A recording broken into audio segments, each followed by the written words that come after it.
안녕하십니까. 서초동 사람꾼 차인결의 변호사입니다. 영재법률팀장입니다. 네, 동성 간에도 불륜이 성립하나요? 네. 와 관련된 주제를 한번 말씀드리고 싶습니다. 네.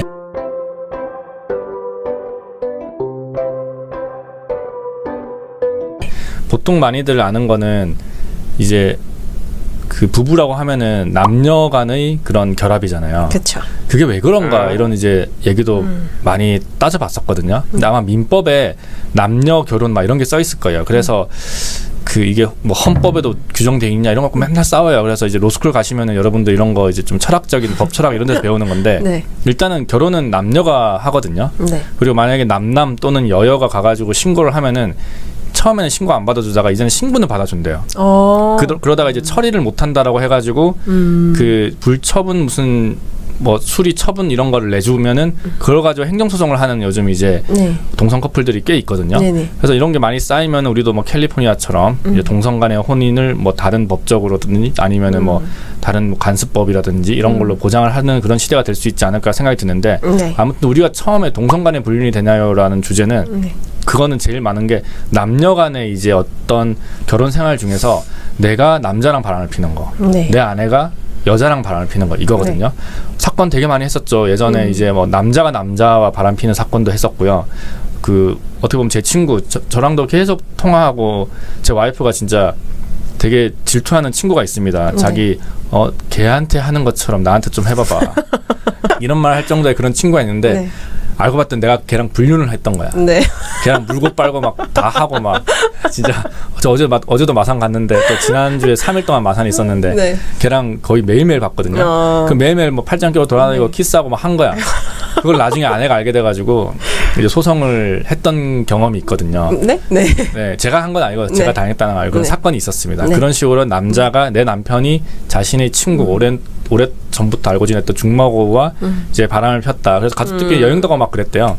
그래서 그런 분에 대해서 소송을 했었던 적도 있고 네. 그리고 또 한 몇 년 전에는 이제 내 아내가 어떤 이제 여성과 바람을 펴가지고 그걸 내가 그 현장을 급습을 하고 그래서 소송을 하고 막 이런 경우도 있었습니다. 또 네. 저희가 소송을 당하는 경우도 몇 명 있었고 재판부는 그 판결문 쓸 때 인정 사실은 똑같아요. 언제 뭐 원고와 원고 배우자는 언제 결혼했다, 뭐 미성년 자녀 있다, 뭐 이런 식으로 쓰고 원고 배우자와 피고는 뭐 언제 만나서 부정행위를 했다, 뭐 이렇게 뭐 연인 관계를 맺었다 이렇게 써 있습니다. 그러면서 손해배상 책임이 발생했다라고 하면서 딱 적는 게 그냥 제3자는 타인의 부부 생활에 개입을 해서 그 부부 공동생활에 파탄을 초래하는 등 이제 그 혼인의 본질에 해당하는 그 부부 공동생활을 방해해서는 아니 된다라고 이렇게 딱 대법원 판시를 씁니다.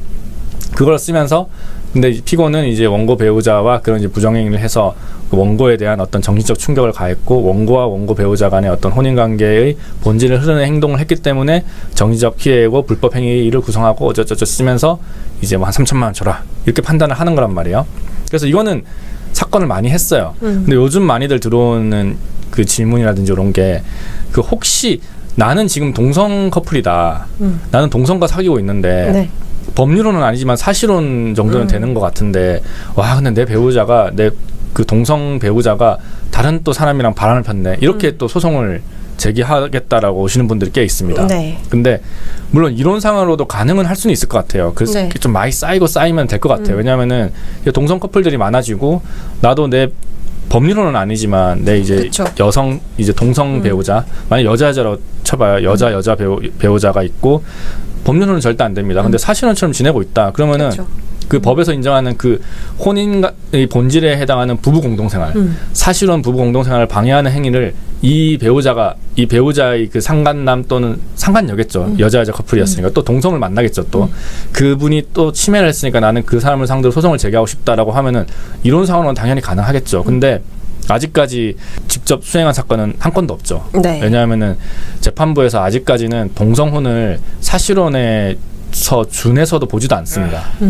그냥 되게 어떻게 보면 되게 나쁘게 보죠. 너네 좀 이상한 사람이야라고 보기 때문에 만약 남자 커플이 있고 네. 내 남자친구 남자 배우자가 어떤 남자랑 또 바람을 폈어요라고 해가지고 오더라도 소송이 인정 안 될 가능성이 굉장히 높기 때문에 여러 가지를 설명드리면은 그냥 안 하는 게 낫겠네요라고 이렇게 돌아가시는 분들이 굉장히 많았어요. 근데 이거 억울하시긴 할 것 같아요. 맞아요. 재산 관계가 섞여 있는 맞아요. 분들이 많더라고요. 네. 오랫동안 그 동성 커플로 계셨던 분들 중에서는 집도 같이 있고 진짜 우리가 아는 사실혼처럼 지내는 분들이 있어요. 그러면 이제 이런 소송들이 많이 쌓이면은 그 대법원에서 인정하는 사실혼 배우자에게도 동일하게 적용된다는 이런 판례들이 있거든요.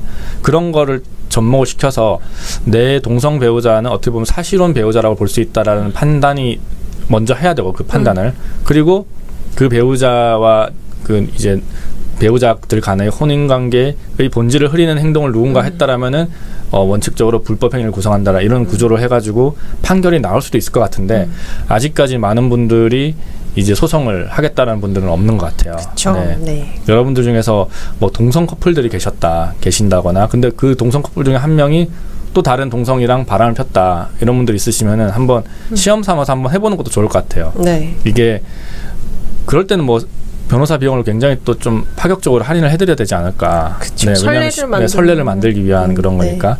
그래서 그런 고민이 있으시면 언제든지 저희한테 연락을 주시고, 네. 법 이론상으로는 충분히 가능하다라는 점 다시 한번 말씀드리고 싶습니다. 네.